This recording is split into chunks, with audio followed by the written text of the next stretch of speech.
ରେଳ ସେବାରୁ ବଞ୍ଚିତ ହେଉଛନ୍ତି ମୟୂରଭଞ୍ଜର ଗରିବ ଦିନମଜୁରିଆ ଆଦିବାସୀ। ବାଙ୍ଗିରି ପଶି ବାଲେଶ୍ୱର ଡିଏମ୍ୟୁ ଦିନରେ ଯାତ୍ରା ମାତ୍ର ଥରେ କରୁଛି ବାଲେଶ୍ୱରକୁ। ମୟୂରଭଞ୍ଜ ଓଡ଼ିଶାର ସର୍ବବୃହତ ଜିଲ୍ଲା, ମାତ୍ର ଏହି ଜିଲ୍ଲା ଆଦିବାସୀ ବହୁଳ। ଅଧିକାଂଶ ଲୋକ ଦରିଦ୍ର ସୀମାରେଖା ତଳେ ଖଟିଖିଆ ଦିନମଜୁରିଆଙ୍କ ସଂଖ୍ୟା ଅଧିକ। ବହୁତ ଅଭାବ ଅନାଟନରେ ଏହି ଲୋକମାନେ ଚଳନ୍ତି, ମାତ୍ର କାର୍ଯ୍ୟ ପାଇଁ ସେମାନଙ୍କର କର୍ମଭୂମି ବାରିପଦା ଓ ବାଲେଶ୍ୱର।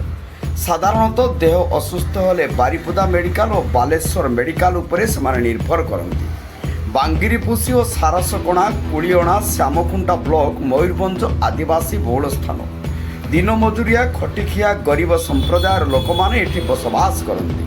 ଏମାନଙ୍କ ପାଖରେ ଟଙ୍କାର ଘୋର ଅଭାବ। ବାଙ୍ଗିରିପୋଷିରୁ ବସ୍ ଯୋଗେ ବାରିପଦା ଓ ବାଲେଶ୍ୱରକୁ ଯିବା ଆସିବା ପାଇଁ ସାମର୍ଥ୍ୟ ନଥାଏ।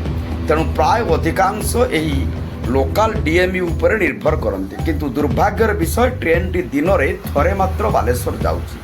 ମାତ୍ର ସକାଳୁ ବାଲେଶ୍ୱରରୁ ବାଙ୍ଗିରିପୋଷି ଏବଂ ସକାଳ 7:30 ସମୟରେ ବାଙ୍ଗିରିପୋଷିରୁ ବାଲେଶ୍ୱର, ପୁଣି ଦିନ 10ଟାରେ ବାଙ୍ଗିରିପୋଷିରୁ ବାଲେଶ୍ୱର, ପୁଣି ଦିନ 12:30 ବାଙ୍ଗିରିପୋଷିରୁ ବାଲେଶ୍ୱର, ପୁଣି ଦିନ 3ଟାରେ ବାଲେଶ୍ୱରରୁ ବାଙ୍ଗିରିପୋଷି, ପୁଣି ସନ୍ଧ୍ୟା 5:30 ବାଙ୍ଗିରିପୋଷିରୁ ବାଲେଶ୍ୱରକୁ ଚାଲିବା ପାଇଁ ଜନସାଧାରଣ ଦାବି କରୁଛନ୍ତି।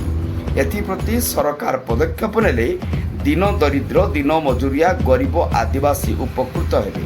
ଡବଲ ଇଞ୍ଜିନ୍ ସରକାର କେତେ ଏହା କାର୍ଯ୍ୟକାରୀ କରିବେ ନା ଲୋକଙ୍କୁ ଏହିପରି ହନ୍ତସନ୍ତ କରିବେ, ତାହା ଦେଖିବା ହିଁ ବାକି ରହିଲା। ମୟୂରଭଞ୍ଜ ବାରିପଦାରୁ ଗୌର ଦାସ ଗିରିଙ୍କ ରିପୋର୍ଟ, ଜନତା ଏକ୍ସପ୍ରେସ।